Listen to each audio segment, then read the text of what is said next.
ನಮಸ್ಕಾರ ವೀಕ್ಷಕರೇ, ಮತ್ತೊಂದು ಹೊಸ ಮಾಹಿತಿಯೊಂದಿಗೆ ತಮಗೆಲ್ಲರಿಗೂ ನಮ್ಮ ಒಂದು ಯೂಟ್ಯೂಬ್ ಚಾನಲ್ಗೆ ಸ್ವಾಗತ.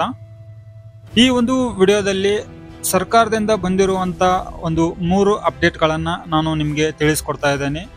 ಒಂದು ಆಧಾರ್ ಕಾರ್ಡ್ ಮೇಲೆ ಅಪ್ಡೇಟ್ ಇದೆ, ಒಂದು ರೇಷನ್ ಕಾರ್ಡ್ ಮೇಲೆ ಅಪ್ಡೇಟ್ ಇದೆ, ಒಂದು ಗೃಹಲಕ್ಷ್ಮಿ ಯೋಜನೆಯ ಫಲಾನುಭವಿಗಳಿಗೆ 21ನೇ ಕಂತಿನ ಬಗ್ಗೆ ಒಂದು ಅಪ್ಡೇಟ್ ಇದೆ.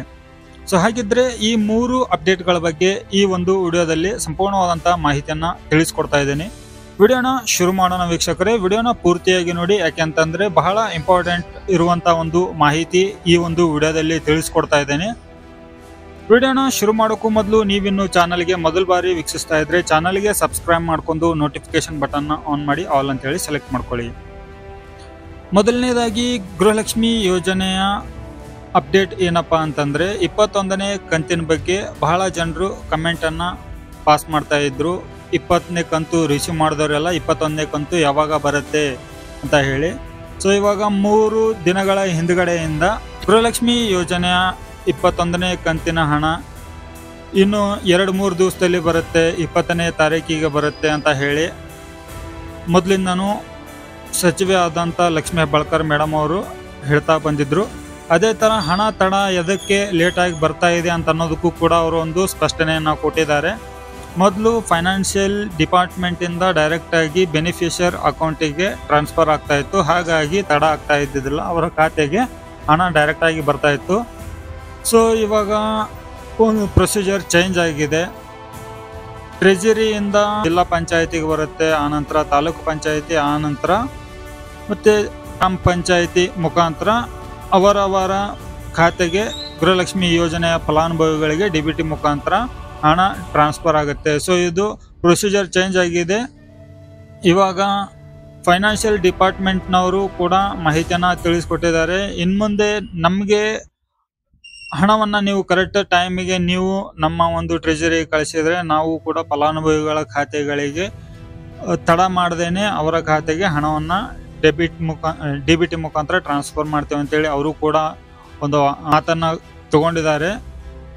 ಸೊ ಈ ತರ ಇದ್ದಾಗ 21ನೇ ಕಂತು ಈ ತಿಂಗಳಲ್ಲಿ ನಿಮಗೆ 30ನೇ ತಾರೀಕಿಗೆ ಬರಬಹುದು, ಅಥವಾ ಮುಂದಿನ ತಿಂಗಳಲ್ಲಿ ಮೊದಲನೇ ವಾರದಲ್ಲಿ ಅಂದ್ರೆ 1ರಿಂದ 7ನೇ ತಾರೀಕು ಒಳಗಡೆ ನಿಮಗೆ 21ನೇ ಕಂತಿನ ಹಣ ಜಮಾ ಆಗುತ್ತೆ. ಸೊ ಇದು ಸಚಿವೆ ಆದಂತ ಲಕ್ಷ್ಮೀ ಹೆಬ್ಬಾಳ್ಕರ್ ಮೇಡಮ್ ಅವರು ಅವರೇ ಕೊಟ್ಟಿರುವಂತ ಒಂದು ಲೇಟೆಸ್ಟ್ ಅಪ್ಡೇಟ್ ಇದು ಗೃಹಲಕ್ಷ್ಮಿ ಯೋಜನೆಗೆ ಸಂಬಂಧಪಟ್ಟ ಹಾಗೆ ಈ ಒಂದು ಅಪ್ಡೇಟ್ ಇದೆ. ನಂತರ ಗೃಹಲಕ್ಷ್ಮಿ ಯೋಜನೆಯ ಹಣ ಬರಬೇಕು ಅಂತಂದ್ರೆ ಇನ್ನು 2 ಅಪ್ಡೇಟ್ಗಳು ಇದಾವೆ. ಇನ್ನು 2 ಅಪ್ಡೇಟ್ಗಳು ಏನಪ್ಪಾ ಅಂತಂದ್ರೆ ರೇಷನ್ ಕಾರ್ಡಿಗೆ ಆಧಾರ್ ಕಾರ್ಡ್ KYC ಅನ್ನ ಕಡ್ಡಾಯವಾಗಿ ಮಾಡ್ಕೊಳ್ಳೇಬೇಕು. ಸೊ ಅದನ್ನ ನೀವು ಚೆಕ್ ಮಾಡೋದು ಹೇಗೆ ಅಂತ ಅನ್ನೋದಾಯ್ತಂತಂದ್ರೆ ವೀಕ್ಷಕರೇ, ಇಲ್ಲಿ ನಾನು ನಿಮಗೆ ಒಂದು ರೇಷನ್ ಕಾರ್ಡ್ ಅನ್ನ ತೋರಿಸ್ತಾ ಇದ್ದೇನೆ. ಇದು ನಮ್ಮ ಒಂದು ಫ್ಯಾಮಿಲಿಯ ಸದಸ್ಯರ ಒಂದು ರೇಷನ್ ಕಾರ್ಡ್ ಇದು. ಈ ಒಂದು ರೇಷನ್ ಕಾರ್ಡ್ದಲ್ಲಿ 3 ಮಂದಿ ಸದಸ್ಯರಿದ್ದಾರೆ. ಈ ಸದಸ್ಯರು KYC ಅನ್ನ ಮಾಡಿಸಿಲ್ಲ. ಸೊ KYC ಅನ್ನ ಮಾಡಿಸದೇ ಇದ್ರೆ ರೇಷನ್ ಕಾರ್ಡ್ ಕೂಡ ಇಲ್ಲಿ ಕ್ಯಾನ್ಸಲ್ ಆಗುವಂತ ಒಂದು ಸಾಧ್ಯತೆ ಇದೆ. ಕ್ಯಾನ್ಸಲ್ ಆಗೋ ಸಾಧ್ಯತೆ ಅಲ್ಲ, ಕ್ಯಾನ್ಸಲ್ಲೇ ಆಗತ್ತೆ. ಸೊ ನನ್ನ ಒಂದು ಫ್ಯಾಮಿಲಿಯ ಸದಸ್ಯರ ಒಂದು ರೇಷನ್ ಕಾರ್ಡ್ ಸ್ಟೇಟಸ್ ಸದ್ಯದಲ್ಲಿ ಆಕ್ಟಿವ್ ಇದೆ, ಆದರೆ ಇವರ ಒಂದು KYC ಆಗಿಲ್ಲ.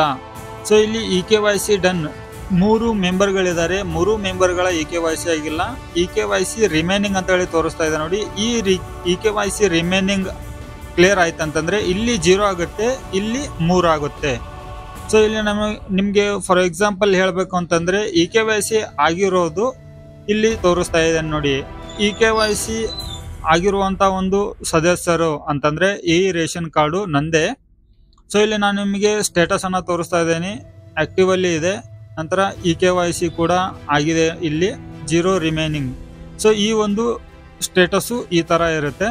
ನಿಮ್ಮ ಒಂದು KYC ಅನ್ನ ಇದೇ ತಿಂಗಳು 30ನೇ ತಾರೀಕಿನ ಒಳಗಡೆ ಮಾಡ್ಕೊಳ್ಳದೆ ಇದ್ರೆ ನಿಮ್ಗೆ ಗೃಹಲಕ್ಷ್ಮಿ ಯೋಜನೆ ಹಣ ಬರುವುದಿಲ್ಲ. ನಂತರ ನಿಮ್ಮ ರೇಷನ್ ಕಾರ್ಡ್ ಕ್ಯಾನ್ಸಲ್ ಆಗುತ್ತೆ, ನಿಮ್ಗೆ ಅಕ್ಕಿ ಕೂಡ ಸಿಗೋದಿಲ್ಲ. ಸೊ ಇನ್ನು 3ನೇ ಅಪ್ಡೇಟ್ ಏನಪ್ಪಾ ಅಂತಂದ್ರೆ ನಿಮ್ಮ ಒಂದು ಆಧಾರ್ ಕಾರ್ಡ್ ಇನ್ ಆಕ್ಟಿವ್ ಇದ್ರೂ ಕೂಡ ನಿಮಗೆ ಗೃಹಲಕ್ಷ್ಮಿ ಯೋಜನೆ ಹಣ ಬರೋದಿಲ್ಲ. ನಂತರ ನಿಮಗೆ ಯಾವುದೇ ಡಿಬಿಟಿ ಮುಖಾಂತರ ಹಣ ಬರೋದೇ ಇಲ್ಲ. ಗೃಹಲಕ್ಷ್ಮಿ ಯೋಜನೆ ಹಣ ಅಷ್ಟೇ ಅಲ್ಲ, ಯಾವುದು ಹಣ ನಿಮಗೆ ಸರ್ಕಾರಿದು ಬರೋದಿಲ್ಲ. ಸೊ ಇಲ್ಲಿ ನೋಡಿ ಸ್ಟೇಟಸ್ಸು ಇನ್ಆಕ್ಟಿವ್ ಅಂತ ತೋರಿಸ್ತಾ ಇದೆ. ಇಲ್ಲಿ ನೀವು ಕ್ಲಿಯರ್ ಆಗಿ ನೋಡ್ಕೋಬಹುದು. ಇಲ್ಲಿ ಕಾಣ್ತಾ ಇದೆ ನೋಡಿ, ಇನ್ಆಕ್ಟಿವ್ ಅಂತ ಇದೆ. ಸೊ ಈ ಥರ ಇನ್ಆಕ್ಟಿವ್ ಅಂತ ಹೇಳಿ ನೀವು ನಿಮ್ಮ ಒಂದು ಆಧಾರ್ ಕಾರ್ಡು ಆಗಿದ್ರೆ ಅದನ್ನು ಒಂದ್ಸತಿ ಚೆಕ್ ಮಾಡ್ಕೊಳ್ಳಿ. ನಿಮಗೆ ನೆನಪಿರೋದಿಲ್ಲ, ಆಧಾರ್ ಕಾರ್ಡು ಮೇಲಿಂದ ಮೇಲೆ ತಿದ್ದುಪಡಿ ಮಾಡಲಿಕ್ಕೆ ಕೊಟ್ಟಾಗ ಅಲ್ಲಿಂದ ಏನಾದರೂ ಗ್ರಾಹಕರ ಸೇವಾ ಕೇಂದ್ರಗಳಲ್ಲಿ ಏನಾದರೂ ಕರೆಕ್ಟಾಗಿ ಅವರು ಅಪ್ಡೇಟ್ ಮಾಡದೇ ಇದ್ದಾಗ ಸೊ ಈ ಥರ ಒಂದು ನಿಮ್ಮ ಆಧಾರ್ ಕಾರ್ಡು ಇನ್ಆಕ್ಟಿವ್ ಆಗುವಂಥ ಒಂದು ಚಾನ್ಸಸ್ ಇದೆ. ಇನ್ಆಕ್ಟಿವ್ ಆಯಿತು ಅಂತಂದರೆ ನಿಮಗೆ DBT ಮುಖಾಂತರ ಬರುವಂಥ ಹಣ ಸರ್ಕಾರದ್ದು ಯಾವುದೂ ಬರೋದಿಲ್ಲ. ನಂತರ ನಿಮ್ಮ ಆಧಾರ್ ಕಾರ್ಡ್ ಬೇಸ್ಡ್ ಸರ್ವಿಸ್ ಯಾವುದೂ ಕೂಡ ನಡೆಯೋದಿಲ್ಲ. ಸೊ ಇದು ಕಂಪ್ಲೀಟ್ಲಿ ಬಂದ್ ಆಗಿರುತ್ತೆ ನಿಮ್ಮ ಒಂದು ರೇಷನ್ ಕಾರ್ಡು.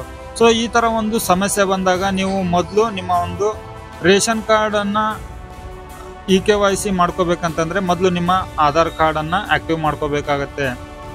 ಸೊ ನೋಡಿ ವೀಕ್ಷಕರೇ, ಈ 3 ಅಪ್ಡೇಟ್ಗಳು ತಮಗೆ ಉಪಯೋಗ ಆಗಿದೆ ಅಂತ ಹೇಳಿ ಅಂದ್ಕೊಂಡಿದ್ದೀನಿ.